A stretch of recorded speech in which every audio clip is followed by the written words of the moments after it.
بسم اللہ الرحمن الرحیم۔ السلام علیکم ورحمۃ اللہ وبرکاتہ۔ میں ہوں سید عاشق حسین اور آپ دیکھ رہے ہیں اسلامک نالج۔ آج کی اس ویڈیو میں بات کریں گے خواب میں دوزخ دیکھنا کیسا۔ تو اس کی مختلف صورتیں ہیں۔ اگر کوئی شخص خواب میں دوزخ دیکھتا ہے تو یہ اس بات کی دلیل ہے کہ ایسا شخص گناہوں سے تائب ہو کر یاد الہی میں مشغول ہوگا۔ اگر کوئی شخص خواب میں اپنے آپ کو دوزخ میں دیکھتا ہے تو یہ اس بات کی دلیل ہے کہ ایسا شخص گناہوں میں گرفتار ہوگا۔ اگر کوئی شخص خواب میں دیکھے کہ وہ دوزخ میں جل رہا ہے تو یہ اس بات کی دلیل ہے کہ ایسا شخص کثرت کے ساتھ گناہ کرے گا۔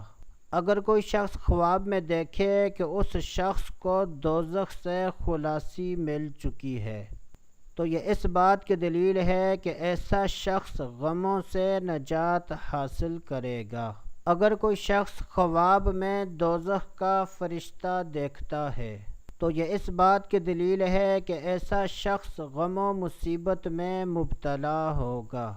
اللہ عز و جل سے دعا ہے کہ اللہ عز و جل ہمیں اچھے خواب دیکھنے، برے خوابوں سے بچنے کی توفیق عطا فرمائے۔ تو دوستو ابھی کے لیے اتنا ہی، اگلی ویڈیو تک اجازت۔ اللہ حافظ۔